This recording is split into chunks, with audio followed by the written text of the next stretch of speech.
Hi all! Everything in my video is pulled from the public domain, and I am using them under the Fair Use, Fair Dealings guidelines. Everything I say is my own opinion. You should look into this information for yourselves, but I'm pretty sure I'm right. Good morning, you guys. All right, we're starting off this morning with the picture you see. This was sent to me by one of my subscribers named Ravy. Now, this guy is Simon Child. He is a top-level New Zealand hockey player. And apparently, Ravy feels that this person looks like Johnny. What do you guys think? All right, I got to be honest. He doesn't look like Johnny to me, although he is very yummy.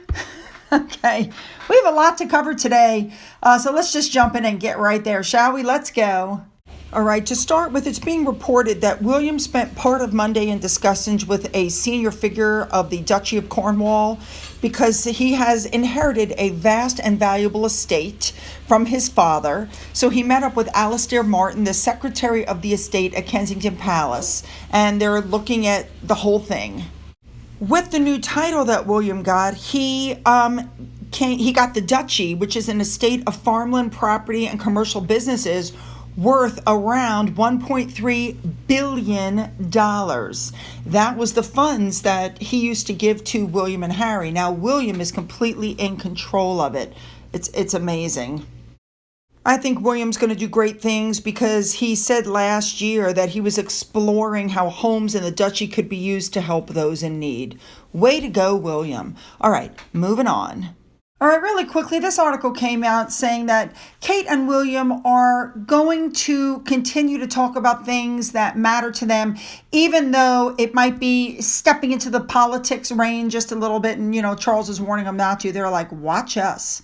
All right, moving on. Moving on, the Duchess of Gloucester visited Great Britain Hospice, met some of the staff and volunteers. They support over 3,000 patients every year. And she also planted a canopy tree in remembrance of Her Majesty Queen Elizabeth. I just think that's lovely. I like seeing the older generation out and about. You know what I'm saying? All right, next up, the Duke of Kent, who we know just celebrated his birthday, went to the UK Space Command to meet the personnel there and learn more about their work in the space domain. Based at the Royal Air Force High Wycombe, members of the armed forces and civil servants are working together to make space safe, as well as secure and sustainable. I think that's lovely. Denmark in the UK. Emily, who was the ambassador for the day, had the pleasure of meeting Her Royal Highness Princess Beatrice at the FCDO Gov UK. Apparently, all went well. I think Beatrice looks lovely. All right, next up. Charles and Camilla went to Aberdeenshire and met with people outside the Victoria and Albert Hall to thank them for everything they did for the Queen's visit through there on her final, way back to Buckingham Palace. The crowds were so happy to see Charles. Watch this.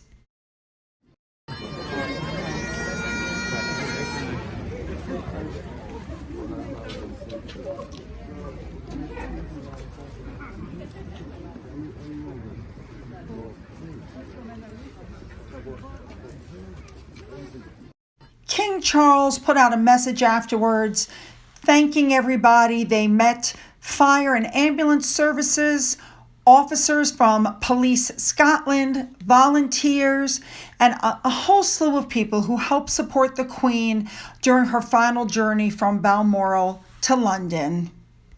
I really can't lie. It really touches my heart to see how much the people in the UK have embraced Charles. And this is where Harry's problem started, because Harry thought that people were not going to accept Charles and they were not going to accept Camilla. And that was the big mistake that he made. And that's why he's panicking and wanting to change things, because they did embrace them. Yes, they did. Here's a little bit more of them meeting the crowds, just, for show. Watch this.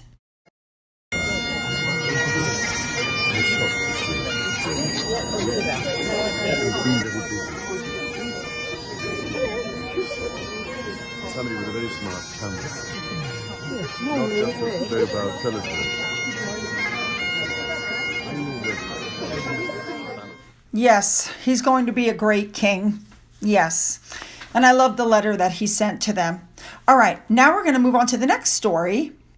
Now, it's also come out that next week, Charles is going to meet with families from Syria, Ukraine, and Afghanistan who have settled in Aberdeen, and they're being supported by government programs. He wants to hear personal stories about how they fled their home countries and the challenges that they faced. The coronation for King Charles is going to take place on May 6th. Now, that's an interesting date because, after all, that's Archie's birthday. So the question is, will Harry and Meghan attend? And if they attend, are they going to be put in the sidelines, or are they going to get a seat with the rest of the family? That's the question. Now, of course, as soon as the date was announced, people said, you did that intentionally to take the thunder from Harry and Meghan. But actually, that is the anniversary of the accession of his great-grandfather, King George V, who is the founder of the House of Windsor. That's why the date was chosen. And it's also come out now that Camilla will be crowned next to Charles during his coronation. And the reason that that's so interesting, everybody, or at least I find it interesting, is that that is not what the Queen and Philip did during her coronation. Philip was not crowned next to him, interestingly enough. But hey, if that's what Charles wants and that's what Camilla wants, more power to him. You go. I'm looking forward to that. All right, next up, Charles is going to guest star in an episode of a show in the UK called The Repair Shop for the BBC's centennial celebrations, and apparently he's going to ask them to restore a piece of pottery that was made for Queen Victoria's Diamond Jubilee. The program will film students from the Princess Foundation Build and Craft program. We know he's got all of these different things going. And what this is a training initiative that teaches traditional skills like blacksmithing, wood carving, stone masonry, that sort of thing. Apparently, Charles gives a tour of Dumfries House to the presenter, whose name is Jay Blades. This was apparently done and filmed before the Queen passed away. And the episode is supposed to showcase heritage craft skills and the importance of training the next generation. Very nice. I wonder if there's a way to watch that here in the United States. All right, now we're going to take a look at Sophie. She attended a reception for entrepreneurs from Botswana companies at Westminster House, which is the residence of the British High Commissioner in Botswana. She looked absolutely gorgeous in this blue, white, and pink pattern dress, and she tried different products that were made by people there. So she was seen smelling some preserves. She was taking a bite of some local food, and she was also inspecting hot sauce and fruit syrup. And the reception took place after her meeting with the President of the Republic of Botswana. Good for her. All right, you guys, here we go. Robert F. Kennedy Human Rights announces that Harry and Meghan were the recipients of the 2022 Ripple of Hope Award. And people are questioning right off the bat, what have they done to earn this award? Kerry Kennedy, one of JFK's children, I think she was the 7th child, said that they're being nominated for this award in recognition of their work on racial injustice, please tell me what they've done, mental health, please tell me what they've done, and their social impact initiatives through Archewell. Again, please tell me what they've done to earn this award. All they've done is a lot of woke talking. They haven't actually done anything. Well, so I was wondering how this happened. And then, of course, it came out. A couple of things came out. First of all, this woman, Kerry, has been accused of being a bully. Go figure. Apparently, she likes to bully her staff. It's been going on for quite some time. Then, of course, when the announcement came out on Twitter, take a look at the announcement. Do you guys see it? Do you see it? Let me zoom in for you. Look at the bottom. Sunshine Sacks. There you go. I have a feeling this was set up before they dumped Sunshine Sachs. So hopefully this will be the last one of these fake things that we see for a while. I got to tell you something. I would be embarrassed to go pick up an award that I didn't earn and that somebody else, cash for honors. You know what I mean? Because if you have to actually list what they've done to earn this, there's nothing. Absolutely nothing. Ugh. All right, moving on. All right, we're back to the memoir, and the articles are coming out saying that Harry is going to have a hell of a fight ahead of him if he wants to scrap that book. First of all, Meghan doesn't want the book scrapped. She has no interest in being silent over the royals. Second of all, it's being reported that Harry and Meghan's own Archewell team is siding with Netflix against them. That's right. They're being sided against by their own team. How interesting is that? And I've shown you this already. They're saying that Harry's memoir won't be published at all, but the only way to cancel it is for Harry to pay the money back, but he doesn't have the money anymore to pay back. He and Meghan have been living the life, and they've spent it all. So now they're looking to, you guessed it, Daddy Charles to bail out the money to stop this book from being published. Now, Charles might consider it because, after all, it's probably in Camilla's best interest to trash the book, but, dang, what a mess. Now, while all this is going on, Meghan's continuing on with her Archetypes podcast. Now, she apparently has been warned after last week she condemned what she called, quote unquote, toxic Asian stereotypes. And what she did was she cited an Austin Power movie from over 20 years ago. She's attacking 20-year-old iconic movies based on today's new woke, I'm air quoting, woke morality. And as a result, she's not endearing herself to studios that she and Harry might want to do business with. And they're telling her, look, you're playing with fire and this is going to have disastrous consequences for Archewell. So it's like, stop it. Now, Meghan also talked about Kill Bill, and she said that's a character of an Asian woman that's over-sexualized and aggressive, and there's so many examples, the dragon lady, the East Asian temptress, blah, blah, blah, blah, blah. Well, Lucy Liu has come out and defended her Kill Bill role, saying her character was one of 4 professional female killers of different ethnicities. I can never say that. I could have been wearing a tuxedo and a blonde wig and she still would have been labeled the Dragon Lady. Exactly. The Quentin Tarantino fan club is calling Meghan silly and urged her to watch Kill Bill again, adding that Lucy Liu kills macho and bad men, and as a result of that, she is a strong woman. Well, exactly. What they're saying basically is that Meghan is completely out of touch with what's really going on with most women today, and I have to be honest, I completely agree. All right, this just came off of Twitter from Fiona Carroll, and I completely agreed with it because Harry and Meghan's playbook is basically what she wrote. Create nothing, steal concepts, plagiarize everyone, credit no one, envy the successful, talk trash about them, claim racism and victimhood when you're not. Exactly spot on. So Meghan Markle just dropped another podcast, and she's taking swipes at the royal family again. That's very obvious. She says she was labeled as crazy over her mental health, and she discovered that, hysterical, nuts, insane, irrational. She was hysterical, she was nuts, and she was irrational. She said, I feel very strongly about the word crazy. Now, I found several things wrong in this thing. First of all, she says that giving women labels ruins their careers and reputations, but she had no problem slapping labels on her sister, or her dad for that matter. She talks about if she's crazy, she has to be hot. That kind of thing. She was joined on the podcast by Jenny Slate and Constance Wu. I have no idea who those women are. But this is where things get really interesting. Now, you guys know that I love Australian news. And Australian news had something to say about this.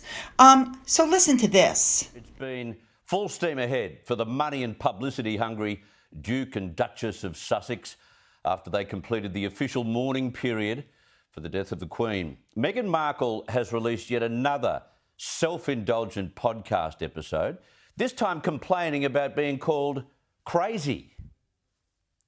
If the shoe fits. To discuss this and more, I'm joined by Sophie Ellsworth, media writer at The Australian.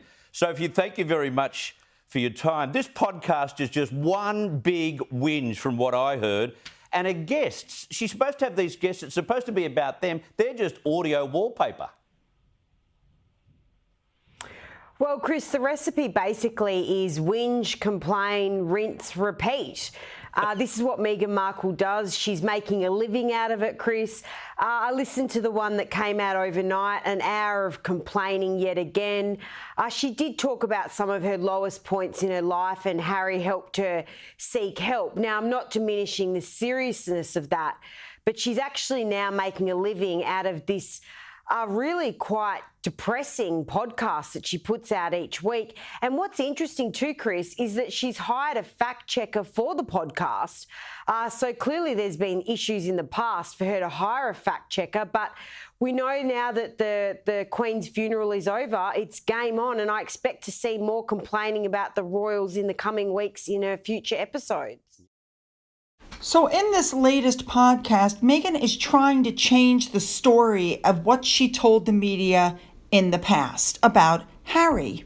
She said, at my worst point, it was Harry that saved me. It was Harry that got me a referral to a therapist. Okay, that's what she said. No, I'm sorry. They hired fact checkers for exactly this reason, so that she couldn't spew lies on the podcast, but she did. She said that it was Harry who got her a referral to a therapist, completely forgetting that she said this. And thank you to Kenzie on Twitter for this, so I don't have to write it all out myself. So during the Oprah interview, Oprah said to Harry, "So you didn't know what to do?" And Harry said, "I had no idea what to do. I wasn't prepared for that. And I went to a very dark place myself. I wanted to be there for her." Then Oprah said, "Did you tell other people in the family I have to get help for her? We need help for her?" Harry said, "No, that's just not a conversation that would be had." And Oprah said, "But why?" And Harry goes, "I guess I was ashamed of admitting it to them. And I don't know whether they've had the same feelings or thoughts. I have no idea. And it's a very trapping environment that a lot of them are stuck in." And Oprah said, "So you were ashamed of admitting that Meghan needed help?" And Harry said, "Yeah." And then, after sitting for a moment in silence, Harry looks up and says, "And I had no one to turn to." Now, of course, we all know that Meghan had a hand-picked medical team she could have spoken to, but they didn't. We know that Harry and William and Catherine together had the Heads Together, which was all about mental health. He didn't reach out to them. We know that Meghan's mother is a counselor, mental health counselor. She could have reached out to her mother. She didn't do that either. Instead, she claims that she went to HR to ask for help, but she's never been able to hand over the name of the person, and nobody in HR has been able to find the quote-unquote person she spoke to that refused her help. She said, "I was at my worst point, and my husband had found a referral for me to call, and I called this woman, and she didn't even know I was going to call her, and I could hear, she was in the background, she was in a grocery store, and I introduced myself and said, I need help." And she said she could literally hear the dire state that I was in. But I think it's for all of us to be really honest about what it is that you need and not be afraid to make peace for it and ask for help. So basically what she's saying is, when she was in the royal family and she was suicidal while she was pregnant and she was going to kill herself and kill baby Archie still in her body, that was not her worst point, because Harry didn't lift a finger to help her then. Now she's trying to change the narrative to say that Harry did help her. Yeah, please. So hey, fact checker, you're fired, because that's a big one that you missed. So I would like to thank Lola on Twitter for this picture, because I really feel like this really shows, above the, ice where you can see her, she's charming and competent and sociable, but below the ice, absolutely, she bullies people, she's jealous. We've already shown she's a pathological liar. She has no empathy, she's heartless, and she's addicted to social attention, and she doesn't have any quality long-term relationships with anybody, not her family and not her friends. Now, Megan is telling everybody that they're calling her crazy and she's not crazy, you know, etc., etc. So now I'm going to show you the video that I made, over a year ago. You look at this video and tell me if you think she's crazy. Watch this.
All right, you guys, you know what to do. I want those comments. You know I do. Make them good. Leave them below.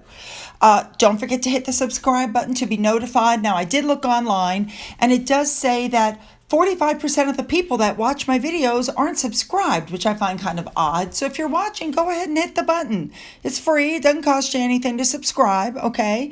Don't forget you can follow me on Twitter, Gettr, Rumble. You can email me. For those of you who've donated to my coffee fund and through my thanks button, thank you so much. Don't forget to join my Patreon account. And as always, you guys, have a great day.